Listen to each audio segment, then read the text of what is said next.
Hi everyone, welcome to the Sporting Life in Timeform Saturday racing preview. We've got Grade 1 action at Ascot this weekend. It's the Betfair Ascot Chase and some really good handicaps to get stuck into too, including the Grand National trial at Haydock, which we will look at in depth. I've got Andy McLaren from Timeform and Matt Brocklebank from Sporting Life with me to discuss the action. And Andy, it's a big day for Venetia Williams. Roper guy obviously running in the Grand National Trial, and Presse in the Betfair Ascot Chase, where Charlie Deutsch goes for the ride. And he is the Timeform top-rated horse. He is indeed. Now, we should just stress that these Timeform ratings, they are based on what we say a horse is capable of running to under their optimum conditions. Optimum conditions being the key word here, I think, with Presse. I'm just not sure these conditions on Saturday at Ascot are going to be what he wants, I think.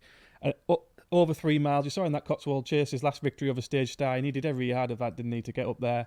Softer ground, probably ideal for him as well. So if you just need to go back and watch this race last year where he was beaten by Pic D'Orhy, he doesn't really enjoy going this way around, does he? I think he's been beaten in 2 King Georges. If you watch back this race last year, like I say, he jumps out to his left. So I think there's, although you can see on the ratings, he probably is the best horse in this race. I'm not sure he's going to be able to run to that level on Saturday with these conditions. Okay, well, we have got one video clue for this race, so let's have a look at him. Winning last time at Cheltenham in the Cotswold Chase. I completely agree with you on the left-handed thing, by the way. I backed him at Kempton, and you could see there that he was going out to his left all the time. Much straighter this day, but this was going anti-clockwise at Cheltenham. It was good to see him build on the Kempton run, wasn't it? Because he's been a lightly raced horse. He's had 1 or 2 physical problems, but he's a lovely horse. He is an absolute top-class horse for Venetia Williams, and to see him actually get his head in front of here must have been really encouraging for connections. Personally, a little bit surprised that they're coming back for this race at Ascot. It didn't necessarily work out for him last year. He was kind of nursed into second and didn't really show his best form, like Andy says, around the track. And then it didn't really go particularly well for him in the Gold Cup when he possibly had his excuses. So really good to see him back in form that day. Worth pointing out that he was actually getting a couple of pounds, wasn't he, from Stage Star, and on the figures strictly wasn't the best horse in that race. But it was all set for him that day, wasn't it? He was nicely on top. I was a bit underwhelmed by him. I went into that day thinking he was an absolute certainty, and obviously he did win, but I expected it to be a lot more comfortable. He had everything in his favour there. It's a track that he loves. It was a distance he likes. He had the ground in his favour, and he was getting weight off Stage Star, like Matt says. He was trying that trip for the first time. I expected him to win that race comfortably, and he made much harder work of it than I expected. There's been plenty of money for Corbett's Cross. Now, this is a dead interesting horse, Matt, isn't he, for Emmett Mullins? Yeah. Obviously a winner at the Cheltenham Festival last year, but that was over 3 mile, 6 furlongs. And here he is, having having run at Kempton in the King George. Yeah. Here he is over 2 mile 5. What do you make of him? He's a conundrum horse in the race, isn't he? Because this race comes at a slightly funny time. Obviously, a lot of eyes are on the Cheltenham Festival. This is a very good, valuable Grade 1 in its own right, and no doubt that's why we've got Presse, Corbett's Cross, taking on Pic D'Orhy, who is very much a home game for him, isn't it? Corbett's Cross, I really like him over 3 miles, 2 furlongs on a soft ground Friday in the Cheltenham Gold Cup. I think he's going to be a fantastic each-way bet in the Gold Cup against Galopin de Champs. It clearly sets the standard, but the rest are kind of waiting to be taken on by a horse just like Corbett's Cross, who was deadly in the National Hunt Chase last year at the festival. He wants much further than it. Like we saw it in the King George, the same situation. He was outpaced, wasn't he? Yeah. Run off his feet on decent ground. Now Kempton and Ascot, I know they're both right-handed and it's drying out this weekend. A little bit different. We're looking at a sort of a stiffer finish. Kempton's just utterly relentless, isn't it, around that right-hand track? There's not much of a let-up at all, and I don't think that suited him. Cheltenham's definitely going to suit him more with the undulations and that time to just get a breather in and then come with the late run. But I think it's probably fair to say a means to an end. I think Emmett Mullins is on record saying that he's being trained for the Cheltenham Gold Cup. It was going to be either a racecourse gallop or a final outing, a prep run either here or on the same day. I think we've got the Red Mills Chase, haven't we, this weekend? Fascinating that he comes over. He wouldn't be the first Irish winner of this race, I don't think. He's a top-class horse, but again, are these his optimum conditions? Massive question mark over that. Yeah, so with that in mind, and with Presse perhaps wanting to go the other way around in mind, Pic D'Orhy, last year's winner, McLaren, obviously He's the obvious one, isn't he? He's an Ascot horse. He is the obvious one, yeah. Like we've covered there with the Hom Presse and Corbett's Cross. These probably aren't their optimum conditions. This is everything he wants, Pictori. This is a home game for him. We know he loves this race. He went last year. He loves Ascot. He loves decent ground. This is his sort of trip. Oh no, I sense there's a book coming. It's just the form of the yard, isn't it? That's the only concern I've got about him. It's only a small concern.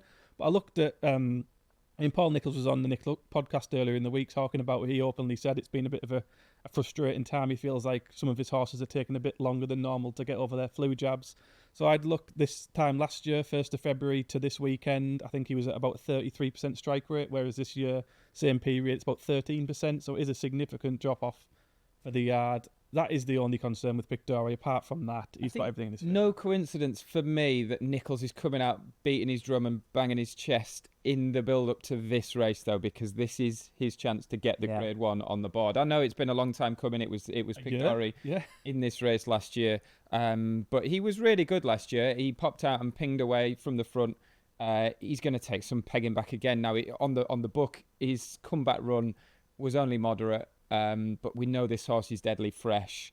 This is his Gold Cup, isn't it? The others necessarily, obviously, have Cheltenham on the horizon. Absolutely. The others can't win either, let's be honest. Phlegmatic's in here picking up. I mean, there's some amazing prize money on offer. What was it, Andy, down to 6? There's prize money down to 6, and there's only 6 runners, so even if Phlegmatic comes last and he gets round, he gets $2,500. Yeah, Makes a lot of sense for him to come. Blue Lord, obviously, Willie Mullins, you have to respect coming over here with Blue Lord. Question marks over his current well-being in terms of, he's just not been showing the form of his youth. He's 10 now. Is he getting any better? The one with potential is Le Petron. He's representing Gary and Josh Moore, who are absolutely flying. He's had half a dozen winners already this week. Yeah. It's been a really good, because it's had a quiet start to the season for the Moors, but they're clearly buzzing now. And this horse is a Grade 1 winner. It was a softish Grade 1 as a novice at Sandown, but he's only 7, so he's potentially got his best days ahead of him, but he also has to bounce back from a low-key run last time out, so loads to find as well. So Pictori, I think Pictori should be 6-4. And just on the Nicholls form as well, there will come good again soon, we know that. There will be a weekend where he suddenly just bangs in 8 winners, and it was this weekend last year where Paul Nicholls, across the cards at Ascot and Wincanton and the others, he had 8 winners in one day, and I just feel like that's going to happen again soon with his runners. Will be this weekend. We're well used to Paul Nicholls bouncing back when his back's against the wall. Let's have a very quick look at the pace map, please, producer Dom, and we will see that Pictori number 6, right on the right-hand side of your screen, is expected to lead, and judging by how he runs at Ascot, we do expect him to go forward and dominate. Yeah, I think it'll be if you, like I said about going back and watching the race last year to see La Hom Presse, I think it'll be a very similar story. It'll be Pictori out in front, La Hom Presse, he'll probably be ridden prominently, but he'll be losing ground at every fence while he jumps out to his left. Corbett's Cross is probably too slow to go with them early on. He'll be outpaced, and I agree with Matt. If there is a fly in the ointment, it's probably Le Patron. But even with the yard in the form that they're in, he's still got to find a significant amount to get up to that sort of level of the likes of Pictori if he's on his A game. Okay, that is the Betfair Ascot Chase at Ascot on Saturday. Really looking forward to that spectacle. And I'm looking forward to seeing the Grand National Trial over at Haydock at 3:15, sponsored by our friends at Oddschecker this year. And we will get the Timeform ratings on screen to discuss, first of all, Apple Away, who is top of the shop on 1-7 format.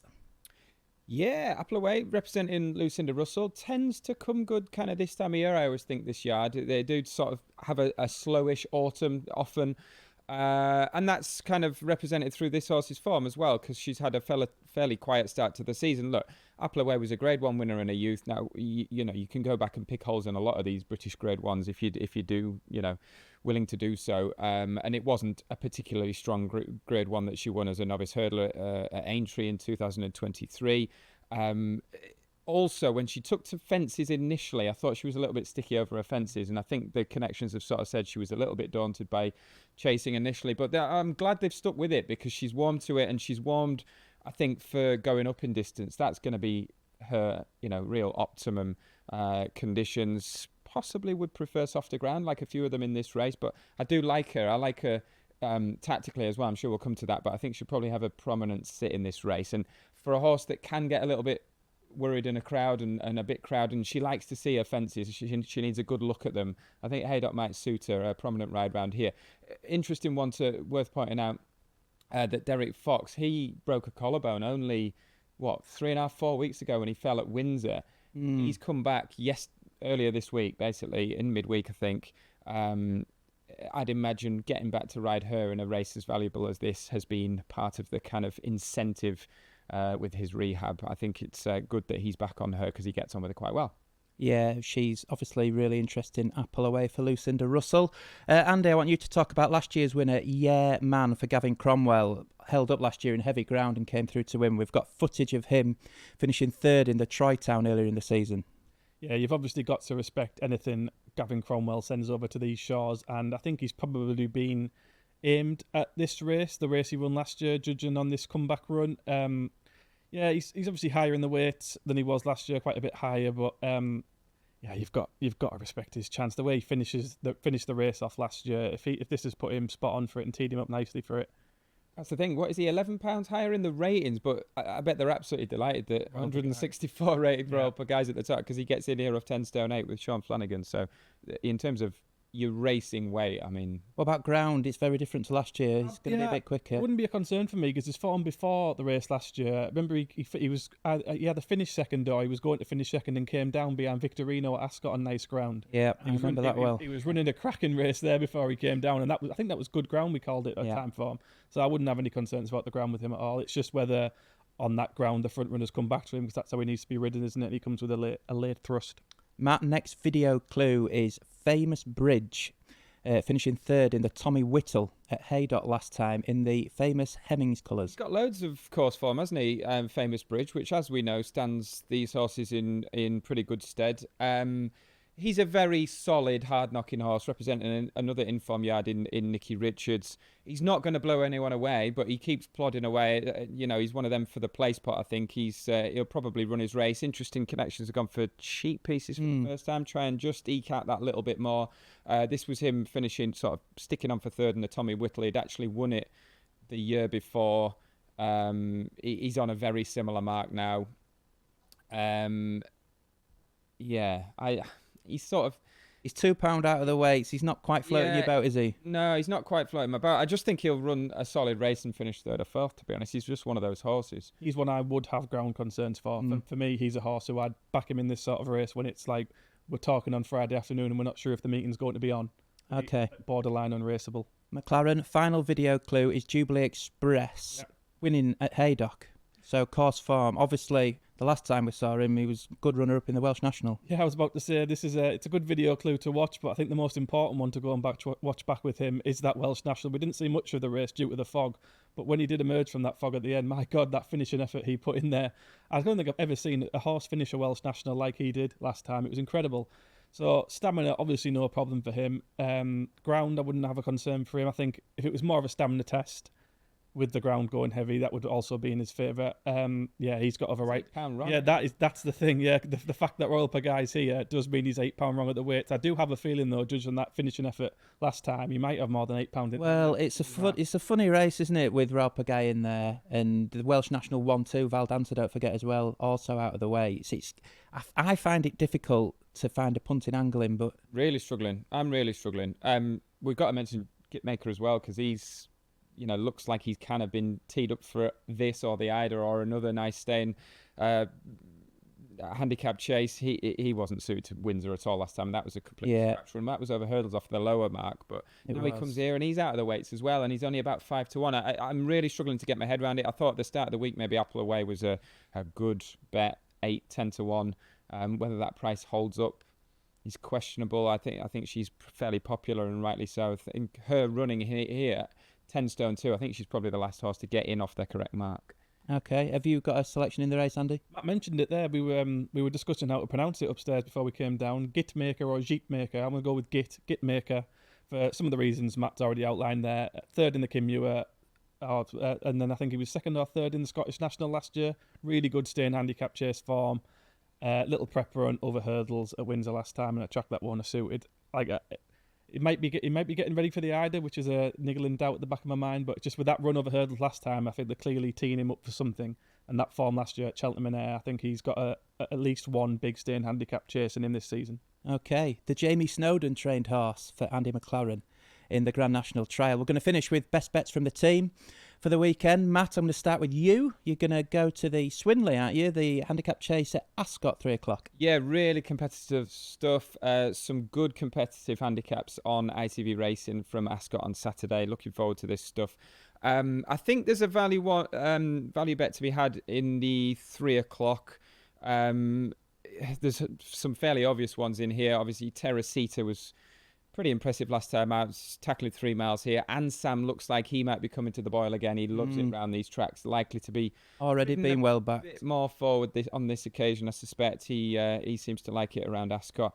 Wouldn't completely rule out high stakes player either. Tom Lacey's horse. It was a bit disappointing last time out, but again, a strongly run race might suit him better. But the one I'm going for is Java Point. He's down the bottom. He runs off 129. He's a 10-year-old now. He's been around a while, but drying ground on a right-handed track.